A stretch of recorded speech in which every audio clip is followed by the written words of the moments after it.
આ કહેવાતા ભીમરાવ આંબેડકરના નામે નીકળેલા લોકો ક્યારેક આ પુસ્તક ઉઠાવીને વાંચો તો ખબર પડે કે અસલી ભીમરાવ આંબેડકર જેવા મહાન વ્યક્તિત્વ કોણ હતું. આખી દુનિયામાં વામપંથ અને મુસ્લિમો વિરોધમાં છે, ભારતમાં એક છે. આ નથી સમજાતું. પણ હકીકતમાં બૌદ્ધ ખુદ અષ્ટાંગ યોગી હતા. જો વેદની અંદર જો પશુ બલિ લખી હોય દેવતાઓને પ્રસન્ન કરવા માટે, તો હું તમારા આ વ્યવસ્થાને અને હું તમારા વેદને સ્વીકાર કરતો નથી. અને એ બલિદાનની સામે આપણે હિન્દુ ધર્મ કે હિન્દુના ઠેકેદારોએ શું કર્યા? એની થાળી અલગ રાખી, એનું ખાવાનું અલગ રાખ્યું. ભારત તો મોગલ ન બની જાય. ક્યારેક શુદ્ધ મનુસ્મૃતિ વાંચો તમે. સૌથી વધારે હિતની વાત કોઈની કરી હોય તો શુદ્ર લોકોની. કે ભારતનો ઇતિહાસ લખવા માટે જેએનયુ કોલેજની એક 20 વર્ષની વામપંથી સ્ત્રી વિદેશમાં જાય છે. ટૂંક જ સમયની અંદર ભારતનો ઇતિહાસ લખી નાખે છે.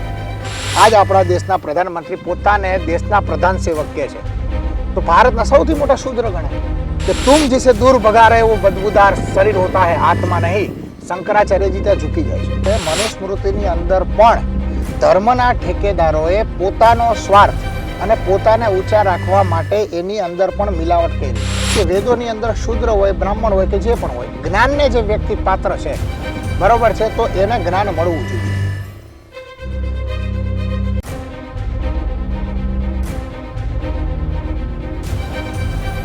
જય ગિરનારી મિત્રો, સ્વાગત છે તમારું ગરવાગઢ ગિરનારની આ પાવન ભૂમિમાં. ફરીથી એક વખત આજે આ ગરવાગઢ ગિરનારના આવા અદ્ભુત વાતાવરણમાં બાપુ હંસગીરી બાપુને મળવાનો મોકો મળ્યો છે. ઓમ નમો નારાયણ. ઓમ નમો નારાયણ. ઘણા બધા મિત્રોના ઘણા બધા પ્રશ્નો હોય છે. હાલ પરિક્રમાનો માહોલ છે એટલે આપણા ચર્ચાની શરૂઆત અને થોડાક પ્રશ્નોની શરૂઆત ત્યાંથી કરીએ. બાપુ, કહેવાય છે કે પરિક્રમા માત્ર ધાર્મિક તહેવાર નથી, એક સામાજિકતા પણ આની અંદર જોવા મળે છે. અને માત્ર પરિક્રમા નહીં, એ કુંભનો મેળો હોય, અમરનાથની યાત્રા હોય, કેદારનાથની યાત્રા હોય કે ભારત વર્ષની કોઈ પણ ધાર્મિક સ્થળોની યાત્રા હોય, એની અંદર માત્ર ધાર્મિકની સાથે સામાજિકતા કઈ રીતના, તો કે ત્યાં માત્ર સનાતની જોવા મળે છે, ત્યાં માત્ર હિન્દુ જોવા મળે છે. ત્યાં ક્યાંય જાત પાતના જે ભેદભાવો છે ભાંગીને ભૂકો થઈ જાય છે. કુંભના મેળામાં ક્યારે પૂછવામાં નથી આવ્યું કે તમે કઈ જ્ઞાતિના છો, માત્ર હિન્દુ. તો ધર્મની આવી સરસ મજાની વ્યવસ્થા છે, તો આપણી આ સમાજ વ્યવસ્થાની અંદર આ ક્યાંથી વિકૃતિ આવી કે અંદરો અંદર નાત જાતના ભેદભાવ? આ તકે મને બે પાત્રો યાદ આવે છે, ખાસ તો એનો પ્રશ્ન છે. એક છે એકલવ્ય અને બીજા મારું પ્રિય પાત્ર કર્ણ. જ્યારે મિત્રતાની વાત આવે ત્યારે એના ઉદાહરણો દેવાય છે. તો એ જે ઘટના છે બાપુ, એને કઈ રીતના મૂલવો છો ને શું ખરેખર આપણો ધર્મ, આપણા શાસ્ત્રો આ ભેદભાવને સ્વીકારે છે કે શું કહેવા માંગે છે? તો ખૂબ સરસ પ્રશ્ન છે. અને ઇતિહાસની એવી બાબતો છે જે તમે જે પ્રશ્ન કર્યા છે ને, એ કલંકિત પ્રશ્નો છે. અને મોટાભાગનો સમાજ એવું જ માને છે કે ક્યાંક ને ક્યાંક એકલવ્ય સાથે અન્યાય થયો છે. જી બાપુ. વાત રહી કર્ણની, તો એ આપણે 100% સ્વીકારીએ છીએ કે એમની સાથે અન્યાય થયો છે. પણ એકલવ્યની અંદર જે આપણે અત્યારે જોઈ રહ્યા છીએ કે જે ચર્ચાઓનો દોર છે અને વામપંથીઓના જે પ્રહારો છે, કે એક સામાન્ય આદિવાસીના દીકરાનો અંગૂઠો એ સારી ધનુર્ધર વિદ્યા જાણતો તો એના માટે થઈને કાપી લેવામાં આવ્યો. મોટાભાગે સમાજમાં આ ચર્ચા છે. પણ વાસ્તવિકતા જેવી દેખાય એવી છે નહીં. એની પાછળનો જે ઓરિજિનલ મર્મ છે એ સમજવાની જરૂર છે. તો ઓરિજિનલ મર્મ એવો છે કે સૌથી પહેલાં તો જ્યારે ઓલી ઘટના બને છે કે અર્જુનની સામે એક કૂતરો એવો આવે છે કે જેનું મુખ સિવાયેલું હોય છે, પણ કૂતરાને એક પણ જાતનું કોઈ મતલબ અંગ ઉપર નુકસાન નથી થયું. તો વિચારે છે કે આવડો મોટો ધનુર્ધર કોણ છે? અને તો એની શોધની અંદર જ્યારે દ્રોણ, ગુરુ અને પાંડવો જ્યારે જાય છે ત્યારે એકલવ્યજી મળે છે અને પૂછે છે કોના શિષ્ય છો? કે હું આપનો શિષ્ય છું, અને આપની મૂર્તિ લગાવી અને મેં આપને ગુરુ માની અને મેં ધનુર્વિદ્યા શીખી છે. પછી જ્યારે પરિચયની વાત આવે છે કે તું વાસ્તવિક તારો પરિચય શું છે, તો આપણને સમાજની અંદર એવી જ વાત થાય છે કે એક આદિવાસીનો દીકરો, બરોબર છે, કે જેને ધનુર્વિદ્યા શીખે ને અંગૂઠો કાપી લીધો. વાસ્તવિકતા એવી નથી.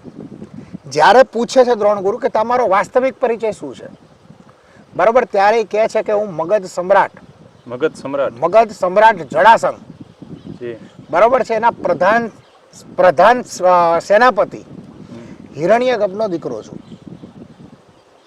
હવે તમે વિચારો, એ પણ બતાવે બાપુ કે એ વાસુદેવના ભાઈના એના પુત્ર હતા અને પેલા જે તમે જે નામ લીધું એની દત્તક લીધા હતા, એવું પણ એક માહિતી મેં. હા, એક માહિતી એવી પણ છે.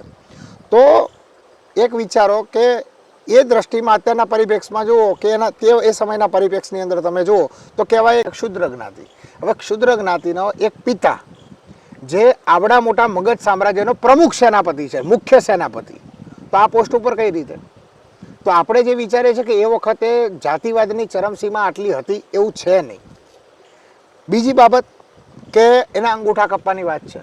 હવે આજના 21મી સદીના પરિપ્રેક્ષની અંદર જુઓ તો અત્યારે આપણા દેશના વૈજ્ઞાનિકો જે ખૂબ સારી સંશોધન સારી શોધો અત્યારે વર્લ્ડ લેવલે કરી રહ્યા છે. એનું રિઝલ્ટ હમણાં પાકિસ્તાન સામે મળ્યું પણ બરોબર. અને અત્યારે ધારો કે કોઈ વૈજ્ઞાનિક સારી મિસાઇલ બનાવે છે, તો શું મિસાઇલનો કમાન્ડ એને આપવામાં આવે? એ કમાન્ડ તો રાષ્ટ્રપતિના હાથમાં હોય, હેડ પાસે હોય, કન્ટ્રીના હેડ પાસે હોય ને.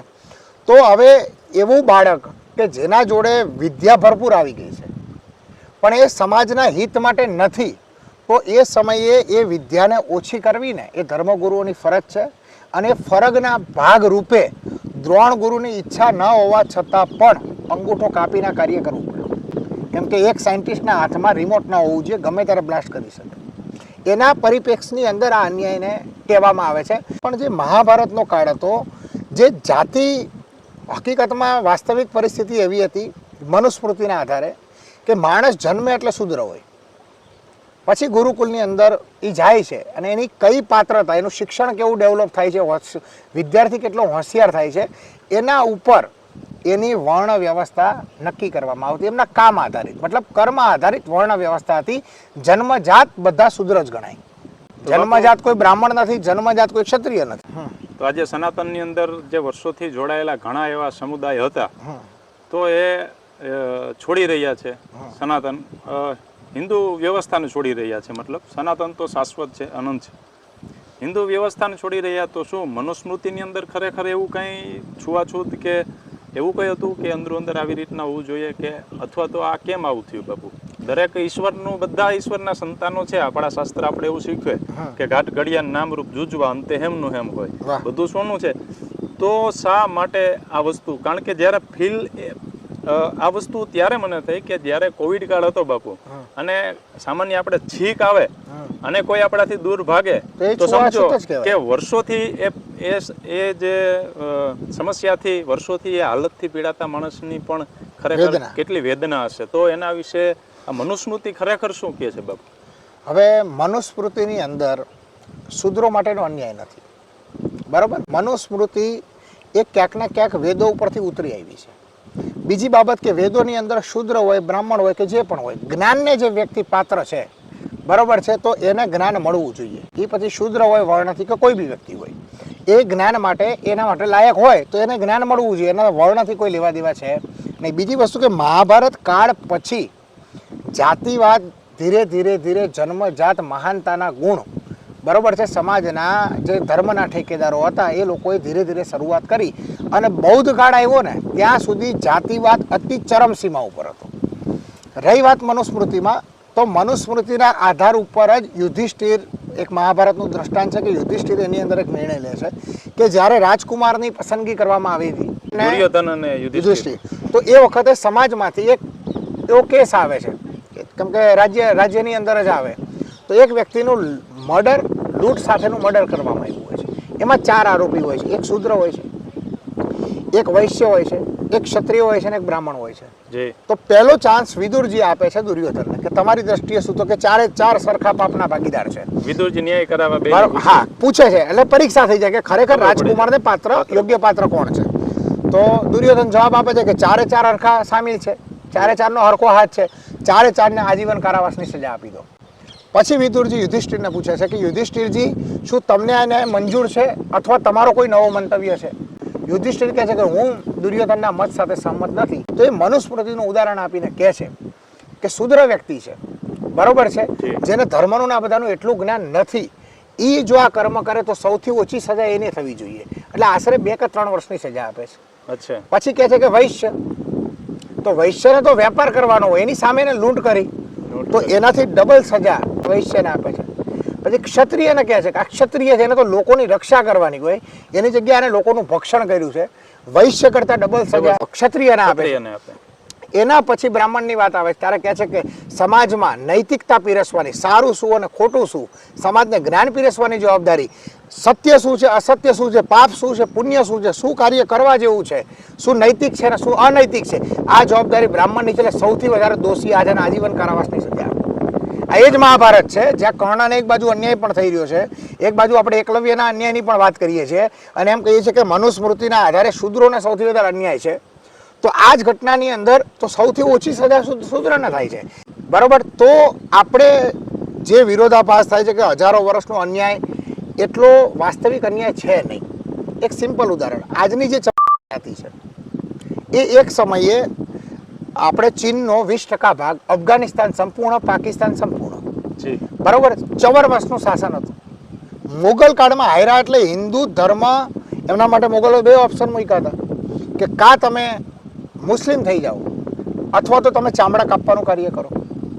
હવે નાના કોઈ માઈકાંગલા વ્યક્તિનું કાર્ય નથી. જે ખરેખર કર્મથી ક્ષત્રિય છે ને એ વ્યક્તિ જ ચીરો મારી અને લોહી જોઈ શકે. તો એ લોકો હિન્દુ ધર્મ ન બદલવો પડે અને સનાતની રહેવા માટે થઈ અને પોતે ઉચ્ચ ક્વોલિટીના ક્ષત્રિય હોવાથી, સમ્રાટ હોવા છતાં પણ એ પ્રકારનું ચામડાના મતલબ ચપ્પલો બનાવવાનું કાર્ય પસંદ કર્યું અને ધીમે ધીમે શબ્દનો અભ્યાસ થતા થતા 54 વર્ષમાંથી એ લોકો થઈ ગયા અને પછી સંવિધાન લાગુ થયું. ધર્મ માટે થઈને એ કામ પસંદ, ધર્મ માટે થઈને. પણ અત્યારે કંઈક અલગ જ સમાજ એને અલગ જ રીતના જોઈ છે, અલગ જ રીતે જોવે. એ બહુ ખરાબ વસ્તુ છે. ખરાબ વસ્તુ છે. તમે મનુસ્મૃતિની વાત કરી બાપુ, તો કે ભાઈ મનુસ્મૃતિ એવું કહે છે કે કર્મ મુજબ વ્યવસ્થા હોય છે. તો પછી આપણા આદિગુરુ શંકરાચાર્ય જે ભારતના અલગ અલગ 4 જગ્યાએ મઠોની સ્થાપના કરી અને અદ્ભુત વ્યવસ્થા કરી કે દક્ષિણ અને ઉત્તરનું જોડાણ કર્યું, પૂર્વ અને પશ્ચિમનું જોડાણ કર્યું અને આખા અખાડા વ્યવસ્થા ઊભી કરી અને હિન્દુ ધર્મના પ્રચાર પ્રસારની વ્યવસ્થા કરી. તો મનુસ્મૃતિ ખાલી કર્મને આધારિત હોય છે, તો પછી શંકરાચાર્યની આપણે જે ગાદી ઉપર જે પીઠાધીશ હોય, શંકરાચાર્ય કહેવાય, તો એ માત્ર એ કેમ એવું કહેવાય છે? હું એક ઇન્ટરવ્યુમાં જોતો હતો, આપણા રામભદ્રાચાર્ય કે કોઈ કે નહીં, કોઈ એક કુળની અંદર કે એ ચોક્કસ કુળમાં એક જન્મેલો વ્યક્તિ જ શંકરાચાર્ય બની શકે, તો પછી મનુસ્મૃતિની વ્યવસ્થા અને આ બે તો વિરોધાભાસ જોવા મળે. તો વિરોધાભાસ છે કેમ કે સમય પ્રમાણે મનુસ્મૃતિ જે છે, મનુસ્મૃતિની અંદર પણ ધર્મના ઠેકેદારોએ પોતાનો સ્વાર્થ અને પોતાને ઊંચા રાખવા માટે એની અંદર પણ મિલાવટ કરી છે. શ્લોકોના અર્થઘટનનું પણ મિલાવટ છે, નવા નવા શ્લોકો પણ ઉમેરવામાં આવ્યા છે. આ તો આભાર આપણે દયાનંદ સરસ્વતીજીનો માનવો જોઈએ કે જેને મનુસ્મૃતિના જે શ્લોકોની અંદર મિશ્રણ હતું એ બધાને સાઈડ કરી અને ઓરિજિનલ મનુસ્મૃતિ આપી. પણ મનુસ્મૃતિ એ હિન્દુ ધર્મનો કોઈ પ્રમુખ ગ્રંથ નથી. પહેલી વસ્તુ એ આપણી એક ન્યાય પ્રણાલી છે. ન્યાય પ્રણાલી હવે 5000 વર્ષ પહેલા બનાવેલી જે ન્યાય પ્રણાલી હોય એ આજે પણ વાસ્તવિક ઠરી શકે એ યોગ્ય નથી. એ 5000 વર્ષમાં એ વખતની જે પરિસ્થિતિ હોય એને આધીન જો પ્રક્રિયા હોય તો એ સમયે સત્ય છે. પણ 5000 વર્ષ પછી કાલ કાયદો કેવો બદલાય? કોઈ સમય બળાત્કાર નહીં હોય, કોઈ સમય બળાત્કાર નહીં હોય, તો એ વખત જે સંવિધાન બન્યા હશે તો એમાં બળાત્કારની સજા નહીં હોય, પણ સમયની માંગ પ્રમાણે બળાત્કાર જેવી સ્થિતિઓ બની તો સંવિધાનમાં એની પણ સજા બની. આપણા સંવિધાનમાં બની છે સજા, અને સમય પ્રમાણે એ સજામાં કડકાઈ પણ અનુભવવામાં આવી. તો મનુસ્મૃતિમાં ઘણા બધા સુધારા કર્યા છે. બીજું કે મનુસ્મૃતિના અમુક શ્લોકો એવા છે જે અત્યારે બજારમાં ઉપલબ્ધ છે મનુસ્મૃતિ, એની અંદર જે એકબીજાથી વિરોધાભાસમાં છે. ક્યાંક સ્ત્રીને નીચા દેખાડવાની પણ વાત છે, બરોબર છે. પણ આભાર દયાનંદ સરસ્વતીનો એટલે માનવો જોઈએ કે આવા તમામ શ્લોકોને સાઈડ કરી અને શુદ્ધ મનુસ્મૃતિ આપી છે. અને દર્શક મિત્રોને હું કહીશ કે ક્યારેક શુદ્ધ મનુસ્મૃતિ વાંચો તમે.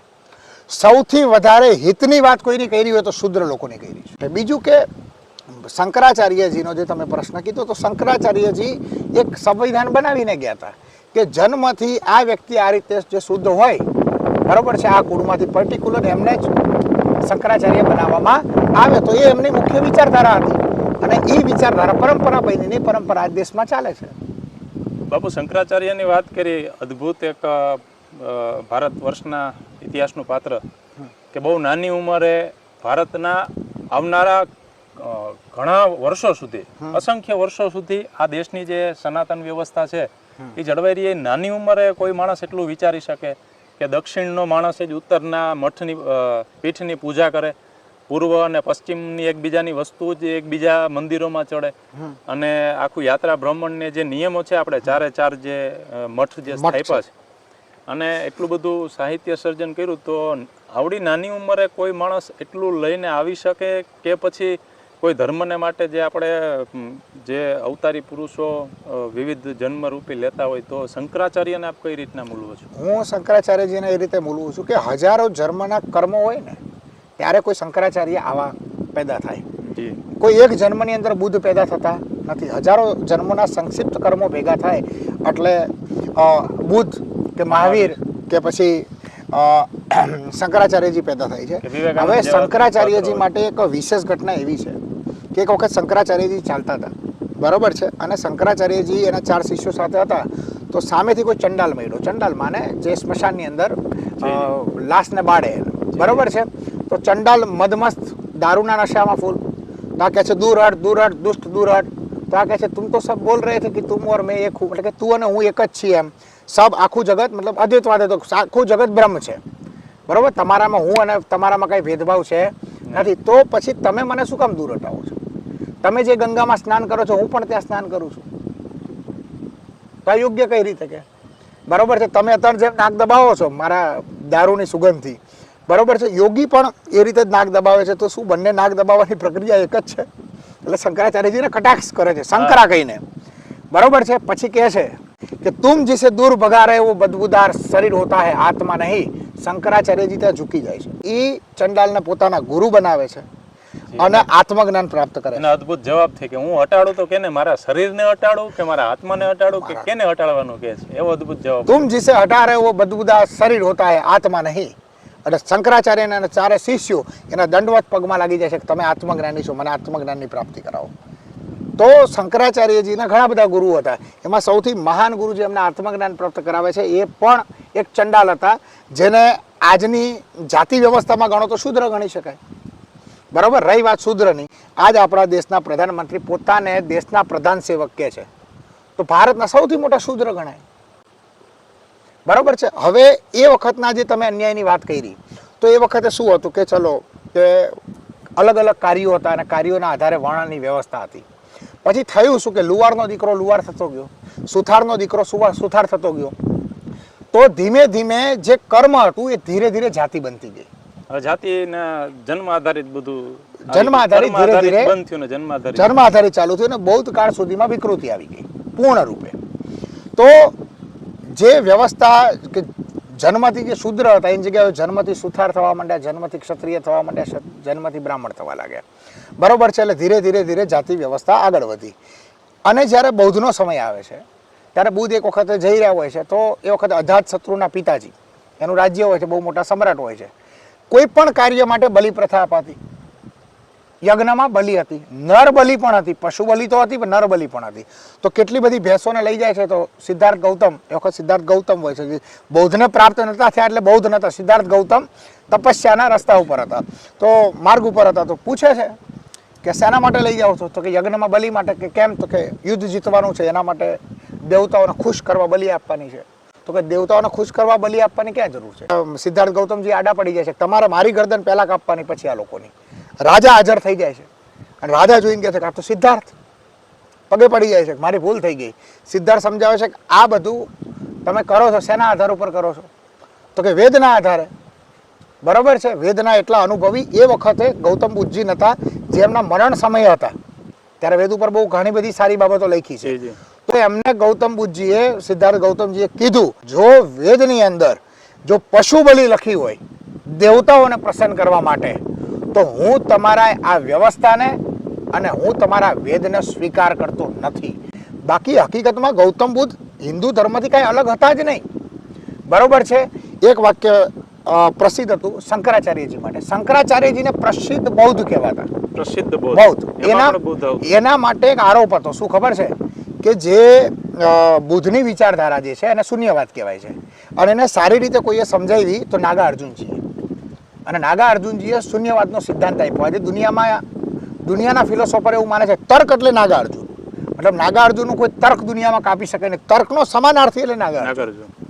તો નાગા અર્જુનજીનો જે શૂન્યવાદ છે અને શંકરાચાર્યજીનો જે વેદાંત અદ્વૈત છે, એ 19-20 છે, મતલબ એકદમ મળતા આવે છે. તો જે બીજા આચાર્યો હતા જે શંકરાચાર્યના વિચારધારાના વિરોધી હતા, શંકરાચાર્યજીના વિરોધી નતા, કોઈ આચાર્ય એકબીજાના વિચારધારાને ફિલોસોફીના વિરોધી હતા. તો એ લોકોએ એવું કીધું કે તમે તો ગૌતમ બુદ્ધજીનું જે શાસ્ત્ર હતો શૂન્યવાદ એની જ કોપી મારીને વેદાંત બનાવ્યું છે, એટલે તમે પ્રચંડ બૌદ્ધ છો.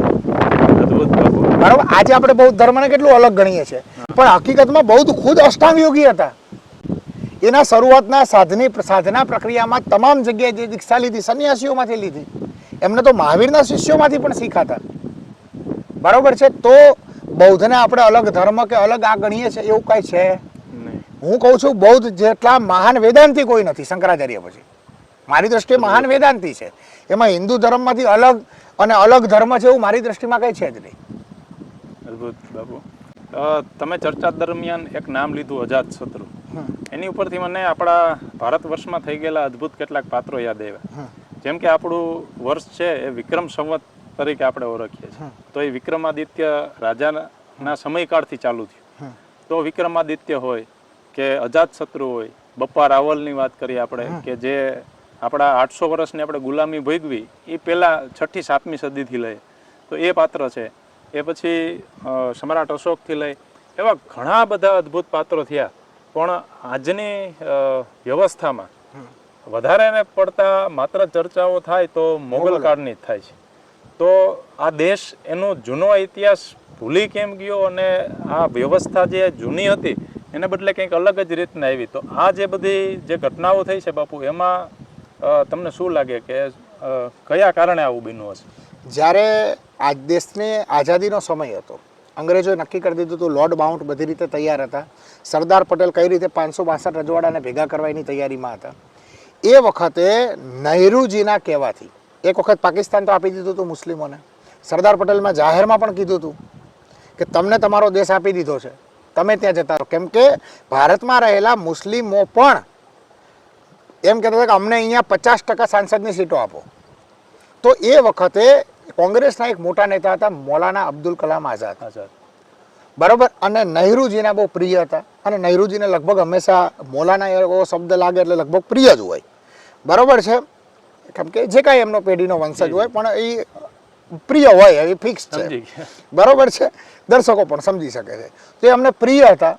સરદાર પટેલના અને ભીમરાવ આંબેડકરના વિરોધ છતાં પણ ભારતના પ્રથમ શિક્ષણ મંત્રી મૌલાના અબ્દુલ કલામ આઝાદ બન્યા. હવે મૌલાના અબ્દુલ કલામ આઝાદ બરાબર છે કટ્ટરવાદી કટ્ટરપંથી વ્યક્તિ બને અને એમ કે હું મરી જાઉં એટલે મારું શરીર મક્કા લઈ જાજો. જે દેશમાં રહેવું છે એના મૃત્યુ પછી પોતાની કબર પણ જેને વિદેશમાં રાખવી છે એના જોડે તમે રાષ્ટ્ર હા. અને એને 35 પોતાના પેજ બાકી રાખ્યા હતા પુસ્તકમાં, હું મરું પછી લોન્ચ કરજો. અને એ લોન્ચ કરે છે ને ત્યારે એની અંદર લખે છે કે Jinnah is right, Nehru is wrong. આ દેશ માટે, રાષ્ટ્રવાદ માટે Jinnah is right and Nehru is wrong. આ કહે છે એમના વાક્યમાં. પણ એ 35 પેજ ક્યારે ડિક્લેર કરે છે? એના મૃત્યુ પછી ડિક્લેર કરે છે. એને મૂકી રાખ્યા હોય છે સર. તો મૌલાના અબ્દુલ કલામ આઝાદ એ ભારતના શિક્ષણ મંત્રી બને છે અને મોગલોને મહાન ગણાવાનો શિક્ષણની અંદર પાયો નાખનાર મૌલાના અબ્દુલ કલામ આઝાદ. આ પ્રથમ કારણ. બીજું કે ભારતનો ઇતિહાસ લખવા માટે જેએનયુ કોલેજની એક 20 વર્ષની વામપંથી સ્ત્રી વિદેશમાં જાય છે. ક્યાં જાય છે? વિદેશમાં. અને ટૂંક જ સમયની અંદર ભારતનો ઇતિહાસ લખી નાખે છે. ક્યારે ને 20 વર્ષની મહિલા આજે જીવે જેએનયુમાં છે, ડોસીમાં. બરાબર છે. વિદેશમાં જાય છે અને તમામ રીતે આપણા વેદો માંસાહારી છે, આપણા લોકો માંસાહારી હતા, રામજી માંસાહારી હતા. આ બધા વિષય ઉપર જે શિક્ષણ ભારતમાં સ્થાપ્યું એમાં મૌલાના અબ્દુલ કલામ આઝાદ પછી કોઈ આની અંદર શિક્ષણને, ભારતની શિક્ષા નીતિને ખરાબ કરનાર હતી તે વામપંથી લેડીઝ હતી, જેને આ ઇતિહાસ ભારતનો લખ્યો. અને એના પછી મૌલાના અબ્દુલ કલામ આઝાદ પછી પણ ભારતનો શિક્ષણ મંત્રી નહેરુજી હોય એટલે તો શિક્ષણ મંત્રી મૌલાના જ બને. એના પછી પણ મુસ્લિમ હતો. પણ અત્યારે ધન્યવાદ છે કે ઘણા બધા ઇતિહાસમાં અત્યારે ફેરફાર જોવા મળે છે. એ સારી બાબત છે. ભારતના જ બપ્પા રાવલજી અને નાગભાટ પ્રથમ 80% લોકોએ નામ નહીં સાંભળ્યું હોય. એ બંને મોગલોને દિલ્હીથી ખદેડીને મક્કા સુધી મૂકી આવ્યા હતા. મોગલો એટલી હદે ડરી ગયા હતા કે 400 વર્ષ સુધી ભારત ઉપર આક્રમણ નતું કર્યું. ખાલી બપ્પા રાવલની અને પૃથ્વીરાજ ચૌહાણના કાળમાં મોહમ્મદ ગોરી આવ્યા હતા. બસ ત્યાં સુધી તો ખાલી સૂફી સંતો આવ્યા. ગુલામ વંશની સ્થાપના કરી, પછી તો સૈયદ, તુગલક, લોધી ને મુગલ ને પછી અંગ્રેજો. આ તમે હમણાં એક જાતિવાદની વાત કરતા હતા, બપ્પા રાવલજીનું તમે નામ યાદ કરાવ્યું એટલે ઘટના કહું છું જી જી. કે બપ્પા રાવલ અને નાગભટ્ટ પ્રથમ રાજા હતા ને, એની મુખ્ય જે અગ્રણી સેના હોય ને, જે પ્રથમ હુમલો કરે, હા આપણે દેશી ભાષામાં કહીએ કે પેલો ઘા રાણાનો, હા. તો આગળની સેના એક પર્ટિક્યુલર જાતિની હતી. અત્યારે નામ નથી આપતું, છેલ્લે હું કહીશ. પર્ટિક્યુલર જાતિની હતી, એટલી બાહોશ હતી કે એ સેના આક્રમણ કરે ને સામે 25,000 સેનાની માનસિકતા તોડી નાખે 2 કલાકમાં. તો મોગલો એ વખતે દાઢમાં રાખે છે કે જ્યારે આપણે ભારત ફતેહ કરશું ને, હિન્દુસ્તાનને ફતેહ કર જીતી લેશું ને, એટલે આ પર્ટિક્યુલર જ્ઞાતિ રહીને આને આપણે છોડશું નહીં. 11મી સદીમાં જ્યારે દિલ્હી સલ્તનત ઉપર બાદશાહ બેસે છે, ત્યારે આ જાતિને કેદ કરીને લઈ આવવામાં આવે છે અને કહે છે કે તમને તમારું સુરાતન, તમારી જે બળ છે, તાકાત છે, એનો મોહ છે ને, એનો મોહ ભંગ કરીએ. બીજું કે જાતિવાદમાં એવું કહેવામાં આવે છે કે અમારા દલિતો કે શૂદ્ર લોકો જોડે મેલું ઉઠાવડાયું છે, બરોબર. હવે આપણે એટેચ ટોયલેટ બાથરૂમની પરંપરા આપણી હતી જ નહીં. Western એટેચ ટોયલેટની પરંપરા મોગલો લાવ્યા, તો મેલું તો હિન્દુઓના ઘરમાં હોય એવું તો વિષય જ નહોતો. તો એ વખતે એમ મળ જે પડ્યો હોય મોગલોનો, ત્યારે આ સમાજને 2 ઓપ્શન આપે છે. કાં તમારે ઇસ્લામ ધર્મ અંગીકાર કરી લેવાનો, અચ્છા. કાં જો તમારે હિન્દુ રહેવું હોય તો આ મેલું તમારે માથે ઉઠાવી અને આખા નગરમાં ફરવાનું. 2 ઓપ્શન. જે ફ્રન્ટ લાઈનમાં લડતા ને યોદ્ધા હતા ને, ઓલા 400 વર્ષ જૂની જે લડાઈમાં હારી ગયા હતા ને, એના લીધે બદલાની ભાવના, બદલાની ભાવનાથી એના કેમ કે હા, કે આ સેના જો સશક્ત રહેશે ને તો ફરી આપણને ધકેલી મૂકશે, ફરી તગડી મૂકશે. બરોબર. તો આ લોકો કહે છે કે હિન્દુ ધર્મ તો અમે નહીં છોડીએ, બરોબર. મૃત્યુ અમને પસંદ છે, હિન્દુ ધર્મ નહીં છોડીએ. એટલે એ લોકો મેલું ઉઠાવે છે. મેલું ઉઠાવવા પાછળનું મેલું ઉઠાવડાવવા પાછળનું મોગલોનો ઉદ્દેશ એક જ હતો કે આ લોકોને પોતાના જે બાહુબળનો અહમ છે, જે એ મોહ મોહ છે, એ મોહનો ભંગ થાય. થાય. અને એ ભંગ થયો ને ત્યારે ભંગ શબ્દની ઉત્પત્તિ થઈ.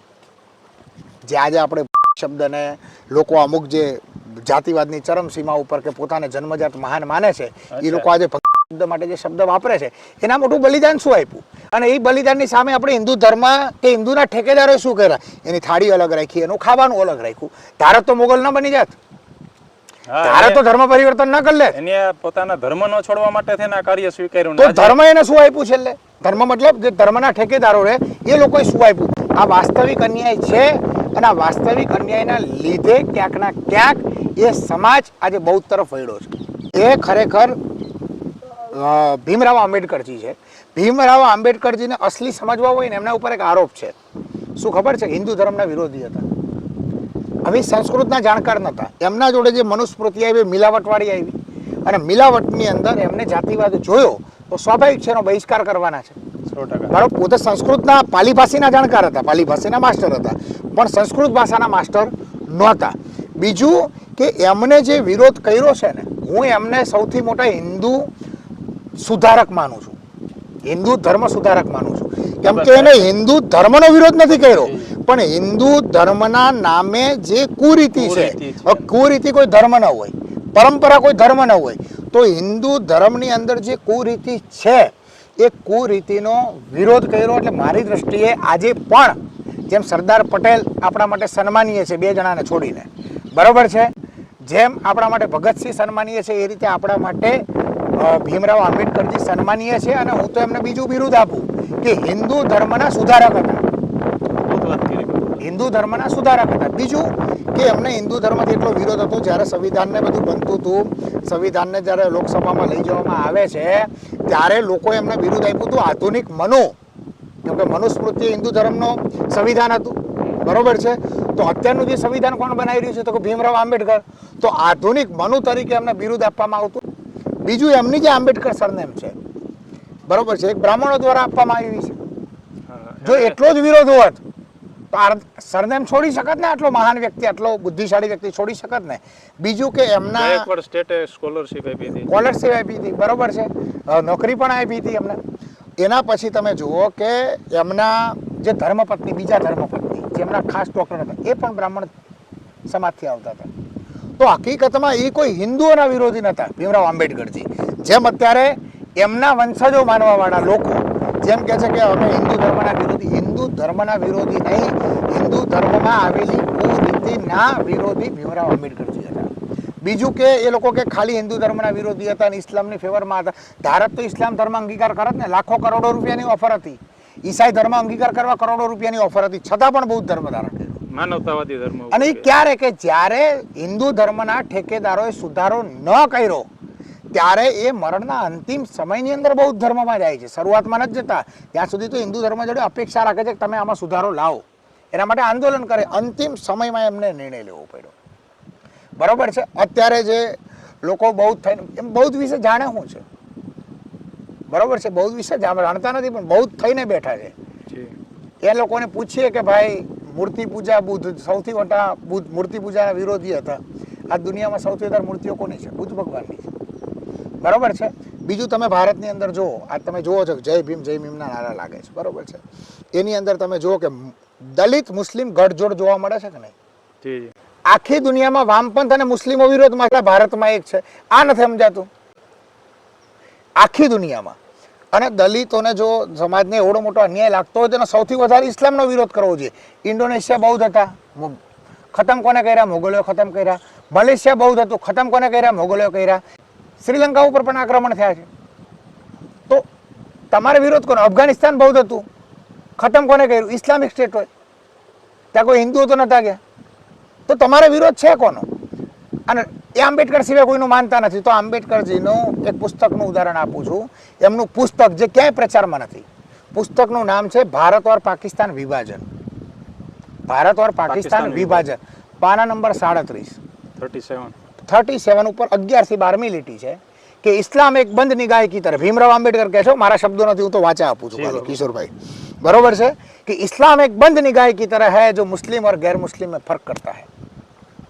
પછી કહે છે આંબેડકર આગળ 500-550 પાનામાં ઇસ્લામ વિરુદ્ધની વાત છે. અને શું કહે છે કે જો ખરેખર ભારત પાકિસ્તાનના ભાગ ન પડે તો દલિત સમાજના જેટલા મકાનો છે મુસ્લિમોની બાજુમાં લઈ લેવા જોઈએ પાછા, અને હિન્દુઓના ઘર તરફ લઈ લેવા જોઈએ, નહીં તો ભવિષ્યમાં અન્યાય થશે. કેમ કે આ લોકો ક્યારે, ઇસ્લામિક લોકો ક્યારે રાષ્ટ્રવાદી ન હોઈ શકે. મારા શબ્દો નથી, ભીમરાવ આંબેડકરના છે. ઇસ્લામિક લોકો ક્યારે રાષ્ટ્રવાદી ન હોઈ શકે. એમની વફાદારી ફક્ત એમના તુર્કીના જે એમના રાજા બેસે છે એના માટે જ વફાદાર છે, અને એમના ધર્મની ભાવનાની અંદર કે રાષ્ટ્રવાદને સ્થાન નથી. આ ભીમરાવ આંબેડકરના શબ્દો છે. આ કહેવાતા ભીમરાવ આંબેડકરના નામે નીકળેલા લોકો ક્યારેક આ પુસ્તક ઉઠાવીને વાંચો તો ખબર પડે કે અસલી ભીમરાવ આંબેડકર જેવા મહાન વ્યક્તિત્વ કોણ હતું.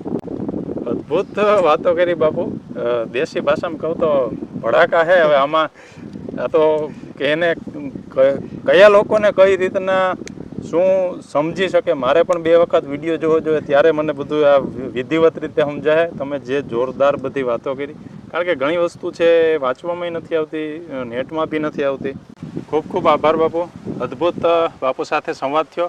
ફરી મળીશું ત્યારે પણ કેટલાક અદ્ભુત મુદ્દાઓ સાથે બાપુ ચર્ચા કરીશું. ભગવાન શ્રી કૃષ્ણની રાજનીતિ અને એની ધર્મનીતિ વિશે ચર્ચા કરીશું. ફરી મળશું ત્યારે સનાતન વિશે ચર્ચા કરીશું, કારણ કે અત્યારે બધી બાજુથી સનાતનની જે વ્યવસ્થાઓ છે એમાં અન્ય લોકોના જે પ્રહારો છે. સનાતન તો અનંત છે, આદિ છે, કે કિતને મિટાને વાલો કે વજૂદ મીટ ગયે. તો એના વિશે આપણે ચર્ચા કરીશું. તો બન્યા રહીજો. નેક્સ્ટ પોડકાસ્ટમાં બાપુ સાથે ખરેખર મજા આવે છે, અને ગિરનારની અદ્ભુત ભૂમિ છે. બાપુએ જે કંઈ વિચારો રજૂ કર્યા છે એ આપને શું લાગ્યું છે એ અવશ્ય કોમેન્ટ કરજો, અને બીજા કયા મુદ્દાઓ ઉપર ચર્ચા કરી શકીએ એ પણ કહેજો. તો ફરી મળીશું ત્યારે ચોક્કસ બાપુનો લાભ લેશું. ત્યાં સુધી આવજો. જય ગિરનારી બાપુ. ખૂબ ખૂબ આભાર. ઓમ નમો નારાયણ. ઓમ નમો નારાયણ.